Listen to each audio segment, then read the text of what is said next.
guys, it is Sophie and the Fur Coat No Knickers podcast. We're here in 101 today. They have kindly sponsored the production of this. We have a very special guest and a good friend of mine, Cein Duggan. We are going to be talking about straight gays. I don't think you're going to want to miss it. So yeah, enjoy. Cein Duggan.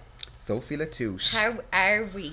Good, excited. Okay, so we're excited. We're excited, absolutely. 100%. Thank you for having me. No problem at all. Obviously, my pleasure. So, I suppose this is something I think that is a big issue. Mm-hmm. It's kind of like underground. Nobody really speaks about it, but people kind of, half the people know what's happening and then half of the other people don't know what's happening. So basically, we termed this about 3 years ago. 2 or 3 years ago. Straight gays. Yeah. And it kind of stuck. It stuck. And now we might look at each other and say straight gays. Straight gays everywhere. So I want you to give me a definition of what a straight gay is and what's the difference between a bisexual man, a gay man, and then the term that we coined straight gay. Well, I suppose obviously, everything that we discuss is of my own opinion. Of course. So to me, the term straight gay is kind of made up of 50% a male individual who is, maybe conforming to society around him and not really wanting to accept the fact that maybe his sexuality is the opposite of what the life that he's living, let's say. Okay. So that secretly gay. Okay. And then I think you have the other side of it, which is, to me personally, a very big thing where it's the animalistic side of the male species, like myself. Yeah, and stop laughing when I say that. No, I am a man, Sophie. Yeah, of course. As he says with his legs crossed. There's the animalistic side of I suppose, men, where a lot of it just boils down to sexual gratification. Okay, so sexual gratification. So if we're talking sexual gratification when it comes to penetrating a man, mm-hmm. Okay, and the pleasure that an other words straight man, and I'm putting my little bunny fingers up, is it that it's an asshole is tighter than a vagina? Like, I'm just wondering. I'm trying to get it. Like, is it a sensation? And apparently there's like a G spot in. Yeah. So the male G spot is actually situated inside the bum. Everyone supposed to be gay? So. No, because a woman's is obviously in the other area that I don't like saying. Well, we know you're a full gay anyway. Okay, so that's kind of probably the kind of sexual high that an otherwise straight man with bunny ears might be chasing. Yeah. Is that the kind of sexual gratification? Because you have to bear in mind, Soph, like that. Let's say in my world, the LGBTQ plus world, when it comes to a gay man, you are either active, which is your top. So what's top? So you penetrate. You only penetrate the other individual. You can be passive, which is otherwise termed as bottom, which means you receive. You prefer to receive. You prefer to be penetrated. And then you have versatile, which is pretty much like they say a double adapter. Okay, what's a double adapter? So you do both. You penetrate and you receive penetration. So on the note of straight gays, right? Yes. Would they prefer to be top, bottom, or versatile? Well, look, speaking from my own personal experience with these bunny ears straight gays. Okay. It would be 9 times out of 10 through my own personal experience. Yeah. These have been individuals who have only ever had sexual relations with a woman.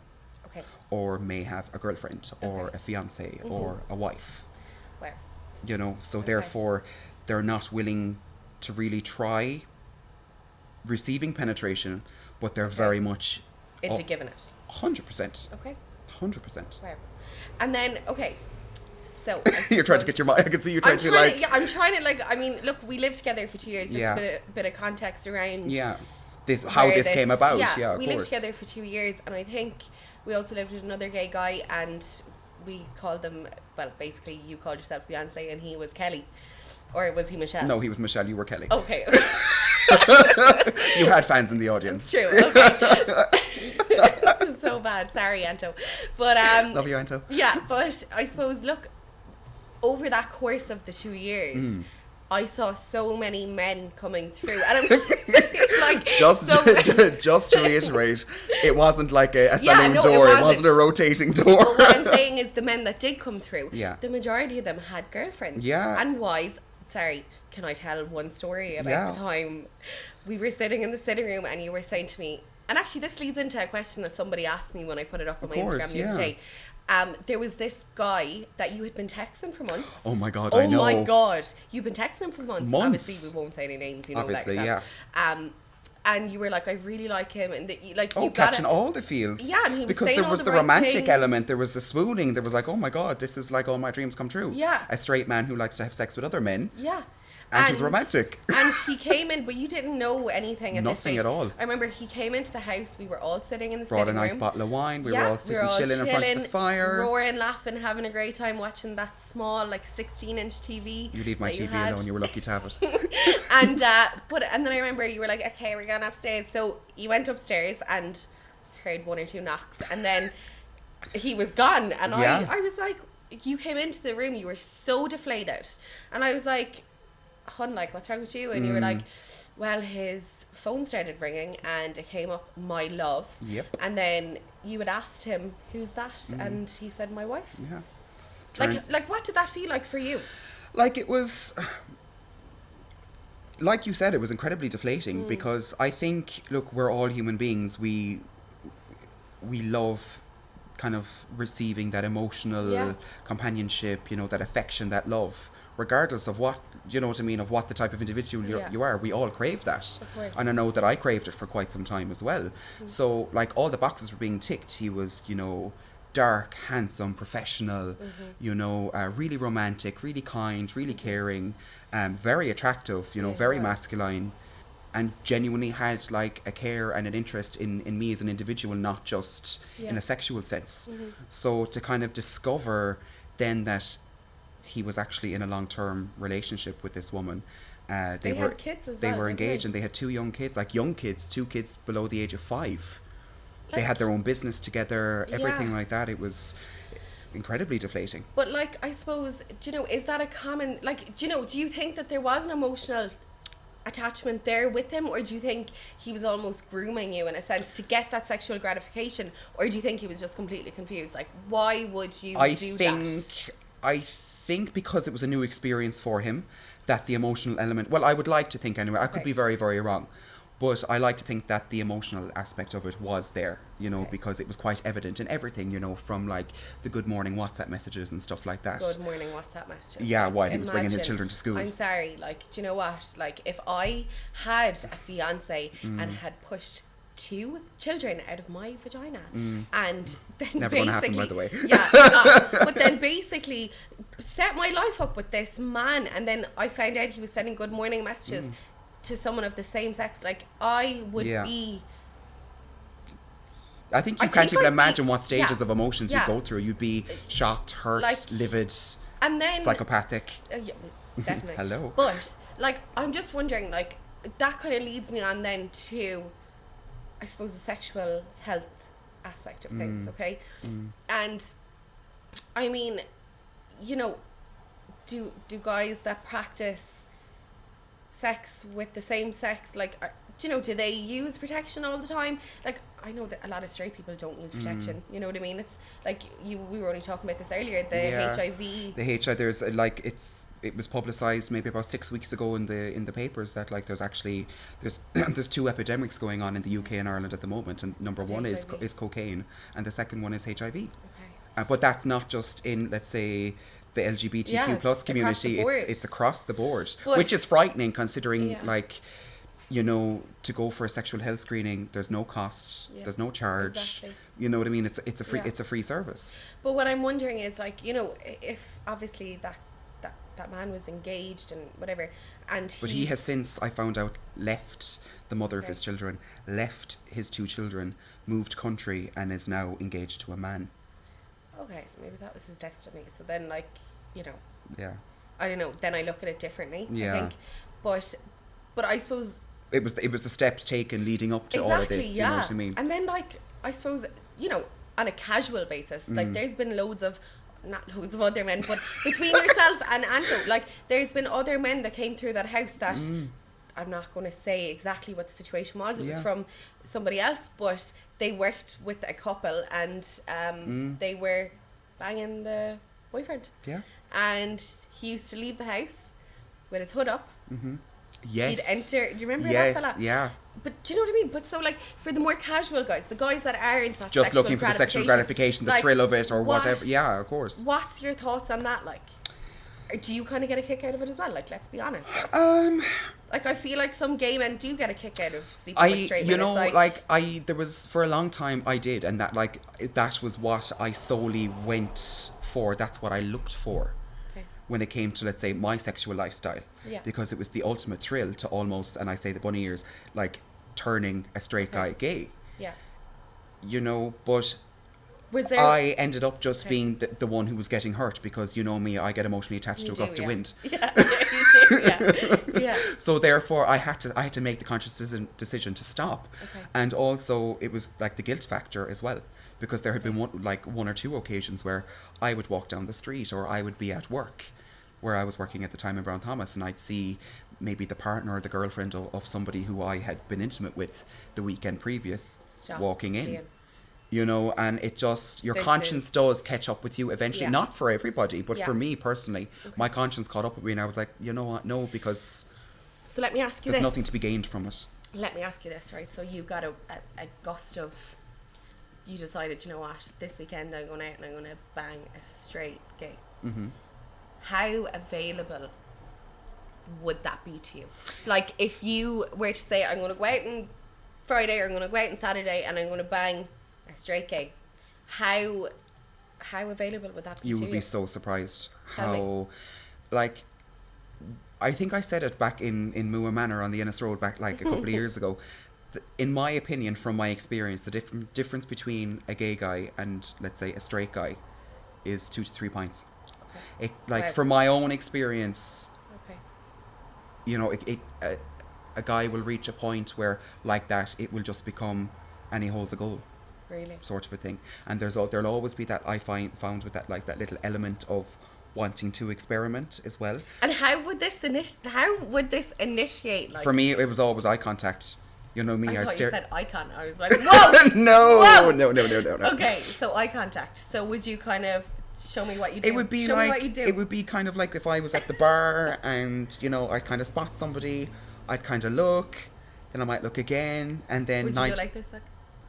Maybe if I just got the lips done at the time, which I probably had 9 times out of 10. There was a full summer they were getting done. So on the regular. On the reg. So, like, for me, it was always eye contact, you know. Okay. But, like, then also there's sort of like... Does that eye contact, does that include gaydar then? From your side? My gaydar is the worst in the world. I'm always barking up the wrong tree. Okay, but you don't mind barking up the wrong tree? Like. Look, as long as I don't get a black eye from it. Yeah. Okay. Or sometimes maybe you want. Do you love me, Hunter, and I riding you and buying you chips? Oh my god, I can't. Oh my yeah, god. so look, it was I think for me personally it was a phase of my life that I got the thrill out of, but then I've matured, I've grown up, you know, because the last thing I want is, you know, for the listeners and the viewers to kind of think that all gay men are kind of deviants. Yeah, of course. You know, because we're not. It takes two to tango. Like, you know? Yeah. Okay, so would you be telling your girlfriends though, but like... Oh, like, I mean, to be quite honest, I mean, if any... Like, yeah, what would you say to girlfriends that might have a bit of an inkling, like, because when I put up that Instagram, I'll tell you something. I will tell you something, and I'm not going to say names. Of course, yeah. But there was so many people that messaged me saying, I found a blank profile, Grindr profile. Like, and they're like, I didn't want to bring it up with him, and I'm like, get yourself checked. Yeah, 100%. Yeah. I mean, you know, like when it comes to the likes of Grindr and that, 90% of the profiles on Grindr are blank. They're like looking for fun. They're looking, or bi discreet seems to be bi discreet. So bisexual discreet, yeah, bi discreet. Straight gay, basically. Okay. Yeah. So if they're like really, like if they're bi discreet, that they more than likely have a girlfriend or a partner or whatever. Yeah. But I would never entertain a blank profile because to me safety comes first, and therefore like I would never meet somebody without knowing what they look like. Or and like Tinder, is that? Oh, like, to be quite honest, like I'm not on either of them anymore. I've given that up. I'm just going to live with you. Okay, perfect. And your cat, Mafia the Persian. But like more and more I have seen, like, let's say profiles come up of like couples where you'll see the photo of the two of them, but their faces may be cut out, or like. And is it a man and a woman? It's a man and a woman, and like they're let's say couple looking for third, but so is it male. getting more and more common? It seems to be, but you have to take into account as well. Is this the girlfriend looking to kind of accommodate the desire and the need for her boyfriend or her partner? You know? But that to me is weird. I mean, like, three's a crowd if you ask me. Yeah. I'm bad enough on a one-on-one basis, let alone a third person. Probably start offering them tea. Well, you're spilling some of my tea. Yeah, where's my bib? Oh yeah, it's down there. No. Okay, look, I suppose I just want to get through some of the things that I was actually asked and that I think are important to cover. So we have the blank profiles, the bi discreet. So guys that like go out, they have a fiance or whatever, and then they go out, they get wrecked, and they set up a Grindr profile. And then get wrecked in another sense of the word, and then go about their daily life the next day. Yeah, that you see, like that comes back to, let's say, my opening comments of, you know, is it just like an animalistic sexual gratification sort of a thing, or is it, you know, okay, I'm absolutely wrecked, I'm tanked loads of liquor, and therefore, you know, I now have the integrity or the balls to do it, let's say. Yeah, literally. Okay, so that's kind of maybe the little crutch that they need in order to satisfy 100%, and be brave enough. We all know. God, give me 2 glasses of prosecco and I'm weak for myself. Yeah. Do you know? Exactly. Yeah. Flicking my non-existent hair around the place. Ian, I can't work with you. Weak. So yeah, like I suppose obviously we can't talk for lesbians, you know, but like, do you think that it happens as much in that like side of things, or do you think it's more the male because of that sexual gratification, that animalistic sort of thing? Guys think more with the penises than girls would. They're more emotional, like, so. Yeah, like, I mean, you're kind of after triggering something there, like with regards to any ladies or friends of mine who, you know, would be with the same sex also. Like I would have, my experience, let's say in the last maybe 11-12 years with being friends with girls who are lesbians, you know, like that you said, they're very emotional. Yeah. They're very honest. They talk about things. If there's issues, they, you know, they sit down and they try and work it out. And there's a lot of loyalty there. Now, I'm not saying that gay couples aren't loyal to each other. I know any relationship I've ever been in, you know, I practically die for the person, more so to my own fault. But can't relate. Go on. But I don't know. Does it boil down to like? But the male genetic makeup and that kind of that urge for being kind of the alpha male in a situation, you know, and then drive me through the wall. Yeah, well, do you know the eye candy place up in the Ballysimon Road? It's like, have you heard of that? Is that zone? Vogue Williams did like a documentary there before. So if anyone doesn't know what this is, it's basically, I haven't been there myself, so I can't say what it is, but as far as I know, it's like a sauna or a place where people meet and have sex parties. It's like swinger. It's almost like swingers club. Yeah. But is it like the gay sauna in Dublin where like you have the steam rooms, the saunas? I definitely haven't been there, but lies. No, but you know what I mean. But like, I'm just wondering, like, as in, do people kind of go there as a couple? Like, would they go there to kind of? I don't know. Maybe we should. I don't know. Maybe we should go there. Maybe we should do like an undercover documentary. Yeah. But like, if someone touches me, I will die. I don't know. I'll see how I'm feeling this time. No, but like, I would love to go up and see it, because I think people don't realise that it's here in Limerick. Yeah. And it's on the Ballysimon Road. It's in one of the industrial parks, and people travel from all over, as far as I know. Like, because I know from my knowledge of it, like I know that some people, like that there has been like different, let's say, nights, that there would be like a couple's night, that there would be like bukkake night. I'm joking. What is bukkake actually? I think bukkake is like when a load of people ejaculate on your face. Oh, wow. Yeah, you would love that for your skin. Protein. Glowing. Let's glow, girls. Okay, this is getting way too like Sorry, guys. me and you sitting down on the couch having a conversation. Yeah, 100%. But yeah, so I suppose like, yeah, I think it's definitely something people don't. Maybe that could be our next adventure. Yeah, we should so do it. I'll wear like, I don't know, an undercover Latex. camera.